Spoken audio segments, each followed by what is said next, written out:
Hi, Chris Duff over at Serious Land Capital, vacant land funding partner.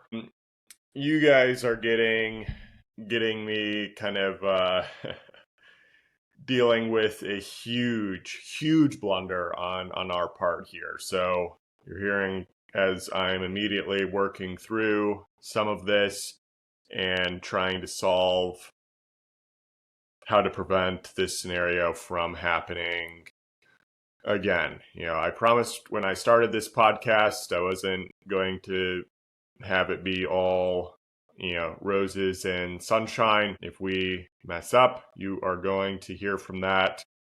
So hopefully you won't ever make those mistakes either.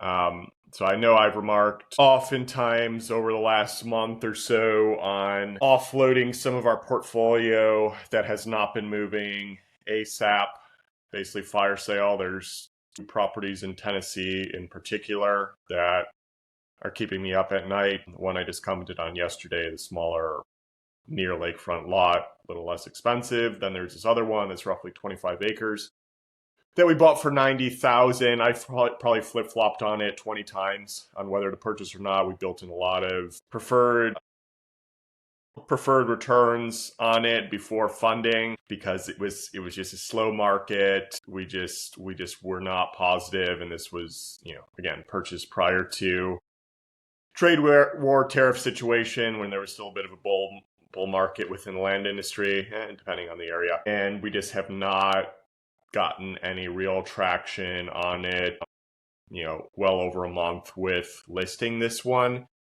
And so I was exploring a whole bunch of scenarios, including pursuing a possible auction, which we did. And that's a whole nother process. I'll go into the actual mechanics of that later. But part of that required getting our current listing terminated with the listing agent because, an auction is just a separate process. It can't be marketed twice just for regulatory reasons, whatever. Fortunately, our broker is very understanding. He's like, yeah, no worries, I'll send you the termination. If you guys get this sold, just send me whatever to cover the expense I did to market it. He's not looking for extra commission or anything, which is obviously going to be helpful. So, we probably still have this one listed at roughly double what we purchased it. However, and it's three separate parcels. So we initially were marketing them as separate ones based on the recommendation from our realtor. But then I was like, okay, let's also just list, the full 25 acres, even though it's split. Two of the properties, the smaller ones, are across the road from the main 16 acres. So it's it's a full 25 acres, but it doesn't really make sense as one property. But figured, okay, let's list that one separately as well, at a slight discount compared to each individual property all put together that are listed separately. But when I was checking out the listing today, the 25 acre, which has been listed now for about a couple weeks, and I was just blown away because we made one of the biggest rookie mistakes, one that you guys hear me comment on all the time about checking for previous listing history from a property that a seller is looking to move. Lo and behold, as my mouth chin just dropped to the floor, this 25 acre property was listed twice within the last couple of years. Once in early 2023 for just under 200,000, dropped all the way to, I think, 125K.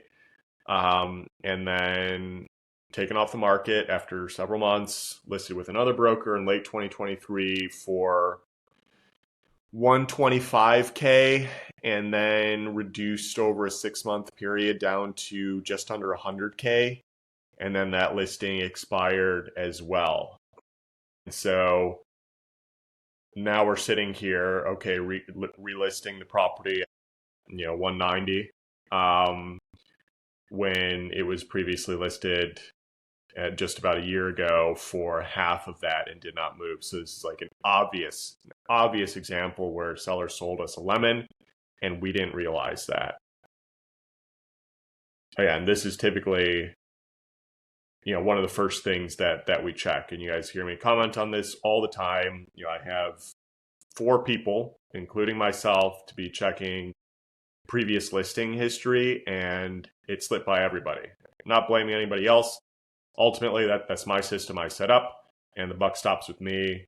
If I make that mistake, I have to own up to it. No way around it. And I'm racking my brain because I'm like, we always find these things. So how is this one missed? How do we prevent this situation from coming up in the future? Because a lot of times with these vacant land parcels, they don't have an assigned street address. And so for their various MLS listings, Zillow, Redfin, whatever, they might be listed in a different way. They might have like a 0 thrown in front of a street name to be listed, but not always. And if it's an expired listing, it's not going to be showing up on, for sale or pending or sold comps or anything like that. Otherwise, we would have obviously seen that before purchasing. And so now I'm just trying to think, okay, the way that we missed that is like, it's almost like this previous listing history only appeared once we bought the property and are now listing it again.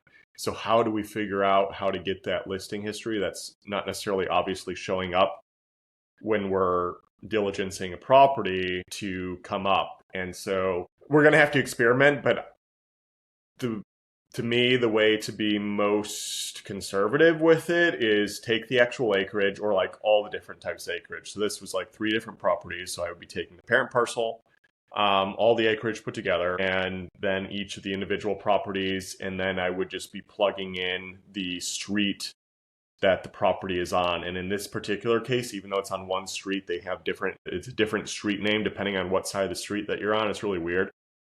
So I would be taking each of those streets and putting the acreage next to it, and then searching that within Google or maybe Perplexity. It probably doesn't matter.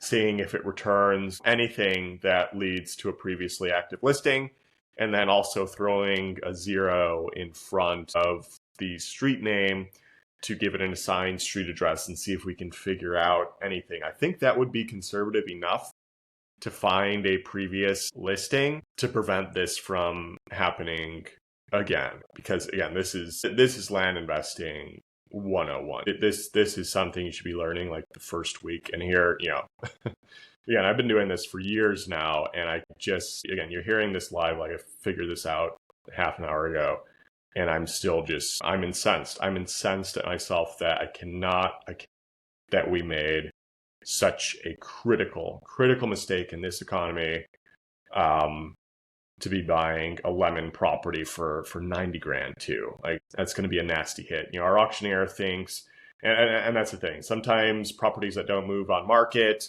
can have much better success in an auction format. Properties that were sitting for months on market could move at a premium on auction. The guy I'm working with comes very highly recommended, referred over, has worked in that area a lot. He's viewed the property. He's had a lot of success with his auctions. He thinks he can get us a reserve price for at least getting our purchase price back net of expenses, which would be incredible. That would be honestly a miracle in this situation. Otherwise, I'm not sure what type of loss we might have to eat on this. The fact that we basically bought this at the price where it was not moving on market previously. I'm so disappointed. I'm so disappointed. So, just want to give that to you live here. So, sometimes you got to feel the emotion and like feel that loss. Like I cannot stand losing. Like it kills me. It absolutely kills me. And then, just trying to work through, okay, it happened. This is the situation, speed of recovery. We're going to talk about what are the next steps to prevent this, and how am I going to solve the immediate fire of getting this property off our books for at least what the money we put in, or mitigating the loss as much as possible here. So don't get caught in a situation like this. You're hearing it from me, and it's something I, again, remarked on tons of times to other land investors. It's something I teach. And here I go, making a mistake like that. I will let you guys know how we sort this one out. It is obviously top of mind. With that, looking for funding, seriousland.capital, Land Daily Diligence Facebook group for zero cost review of your land deals, and landpricer.ai. At least I can feel better about that. I got huge progress done on that earlier today when I was hitting kind of a block with some of the AI elements. So you know what? Stay focused on the long term, what you can control, and take wins where you can, because not every day is going to be a great one when you're a business owner. And this has been a mixed bag, mostly negative right now. With that, subscribe and share. I hope you guys appreciate the candor and hearing from me real and raw at the moment. Talk to you next time. Bye.